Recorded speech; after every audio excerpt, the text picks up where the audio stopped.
Where do you see technology going in terms of what ESPN is trying to do to stay ubiquitous? Well, I'll give you my favorite answer because I get asked that question on a regular basis, and my answer is I don't know. I am not a technologist, and I don't pretend to be one. But I'll tell you what I do know. I know we got a company of 7,000 employees who know exactly what the mission of the company is. Serve sports fans anytime, anywhere. So whatever the next mobile device is, the next tablet, the next whatever, our employees are pushing management to give them the resources to produce product to serve on these devices. And they're the experts. They are on the ground. They know what's next before senior management does. I hold no illusions that, I tell them all the time, do not wait for a memo from the corner office on what to do. Do not. You know what to do. You know the mission of the company. You know we want to be a company of high integrity. We want to do things right. We want to treat people fairly. We want to produce the best sports product we can 24/7. You know that's what to do. Do not wait around for your manager to reaffirm that. I'm reaffirming that to you every time we talk, so do it. And if you need resources, you come to us in management and you ask them, and it's our job to get them for you. I consider my style of management as kind of servant leadership. I serve our employees. They're going to tell me that 3D is what has to be, or high definition television. We have to do it if we're going to be the best and put out the best product and put out the best picture. We have to be in HD. And that's really how HD, we were the first to launch HD. There was no business model. There was no agreement in the industry on what the proper technical standard was. There were very few homes with them. And our head of engineering said, this is not a decision. You guys, figure out how to pay for it, but we got to go. And now we produce more high-definition television than any company around. And whoever wants to watch a sporting event again that isn't in high def, that was only, 7 or 8 years ago. 3D. I don't know if 3D is going to work. It may work. The TVs are coming down in price, and they're desperately trying to get rid of the glasses. But we're out there. And I remember a couple of years ago, the biggest trade show in this country is the Consumer Electronics Show in Las Vegas every January. I think there's about 200,000 people that go to this convention, and all the newest electronics are displayed. It takes over the whole city. It was about a week before the convention, this is, I guess, 3 years ago, I got a call from one of our guys. He said, would you go to Las Vegas and do a press conference with Sony to announce that we're launching a 3D channel? And I said, well, gee, I knew you guys were thinking about it, but I didn't know it was any further along than that. What's going on? They said, well, Sony wants to spend $20 million with us to help them launch their line of 3D sets. I said, for $20 million, I'll walk to Las Vegas. So, yes. So about a day or two before the convention, we issued a press release. ESPN with Sony announces a 3D network. And we released it like 2 days before that show to generate some publicity. Well, it was in every newspaper in the country. It was in newspapers overseas. It really blew up, much bigger than we had anticipated. And I got a call from my boss, Bob Iger, the CEO of the Walt Disney Company. And he said, hey, I'm reading in the paper that you're launching a 3D network. And I said, well, that's right, Bob, we are. And he says, well, would you mind sending me the plan, business plan? And I said, Bob, rest assured, just as soon as we have a business plan, you're going to be the first one that I send it to. And that's a true story. I mean, our plan was that Sony wanted help. Our guys think there's enough interest in 3D that we should be first. And we wanted to give it a go. And so, again, I don't know if it's going to work. But if it does, we'll be 10 or 15 years ahead of most of our competitors in trying to produce sports in 3D and making it work. And again, I don't know if it works, and if it doesn't, okay, we'll move on. But that's kind of how the company operates. And thankfully for the Walt Disney Company allows us to operate in that manner, because there wasn't much of a plan other than wanting to work with our partner Sony and get started. Sure, sure. Now, when we look at the content, here's a couple things we know. All right, we know that you produce and televise more women's sports than any other sports media outlet, but we also know that the majority of what you show is men's sports, and that about 70% of your overall audience. And yeah, that's an example I've used with the Olympics, which is about 60% women. I said, that's not ESPN's demographic when you look at bidding for the Olympic contract. So how do you think you do in terms of gender coverage, and especially maybe the role of ESPNW, the internet entity there, to promote women's sports? Or to promote, it isn't exactly women's sports, sometimes it's men's sports the way women would want to consume it. Well, we love women at ESPN. I will tell you that our company would not run without women. It wouldn't run anywhere near as well as it does without the women who are in our workforce, and that's just a fact. And the other thing I've learned over the years is you talk about sports fans as only men at your own peril. Right, ladies? Come on. Who's here? Who are the sports fans here amongst the ladies? Let me have some claps or see something. See what I mean? So 30% of our audience, as Andy said, is women. That really doesn't change, regardless of what we televise. It doesn't change if we have a sport on TV that is being played by women. It's still pretty much 70-30. The Olympics are an outlier example. So we have complete respect for the women who are amongst our fan base. Now, we televise more women's sports than anyone. I was talking with some of your University of Alabama gymnasts this morning, golfers, softball players, all women, great kids, and really enjoyed speaking with them. They're as proud of what they do as any of the football or basketball or baseball.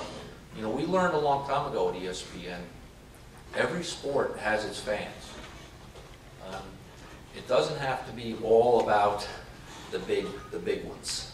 There's plenty of room, certainly when you're televising 24 hours a day, or online with our ESPNW product, or in magazine with our ESPN magazine product, or ESPN.com.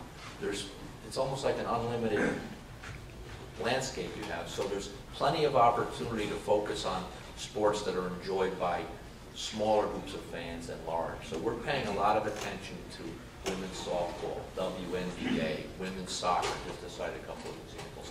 And we have this ESPNW business, which we're trying to figure out. We're trying to produce a new business that is going to appeal to women sports fans more than they may get with the traditional ESPN products. We don't know precisely what that means. We're doing tons of research. We're talking to women's sports fans. We're talking to leaders in the business, the big marketers, the Nikes, the Gatorades, etc., on what they're doing to appeal to women's sports fans. And we're trying to produce products that are going to work in that area. But it's a work in progress. But it's a big area of growth for us. Sure. Sure. Now, what would you say is the biggest misconception about ESPN that often, I guess a criticism you're always surprised to get, or a misconception that continually comes up? Well, I think the big one is one you already touched on, that we have no competition. Because we have unbelievable competition in every area of the business, whether it's TV, internet, mobile, magazine, radio. There's wild competition in each one of those genres, but there's really no other company that has the position that we do across all of them. So that's why I think we get this, what I think is a misperception, that you have no competition. I mean, you wouldn't believe how hard we work for a company that supposedly has no competition. So, but I think that's probably the biggest misperception. It's an extremely competitive business. How important is culture to your organization? And that can include anything from diversity of demographics to diversity of opinion. How do you establish that culture? Well, I think I touched on it earlier. It has the roots back to 33 years ago when we really didn't have two nickels to rub together. Nobody knew if the company was going to make it. It was a small group of people who were passionate about sports, who wanted to try to build something new. And we've been fortunate enough to make it grow after 33 years later into what it is today. Diversity is a huge priority for us.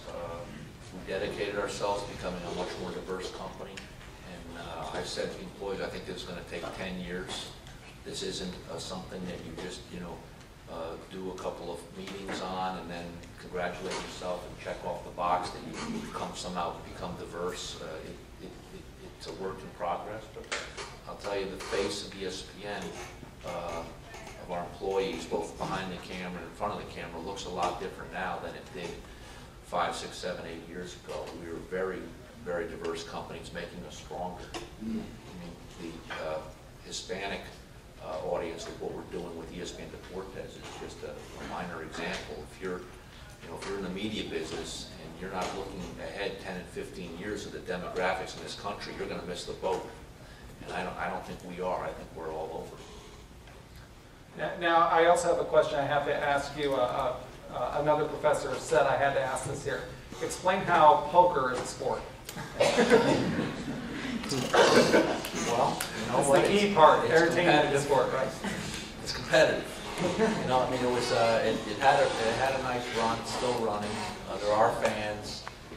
You haven't lived till you program 24 hours a day, 7 days a week, 65 days a year. So there's plenty of room for diverse activities on ESPN. Poker may be at the extreme, I'll grant you, but it has its fans, and we had a nice run with it.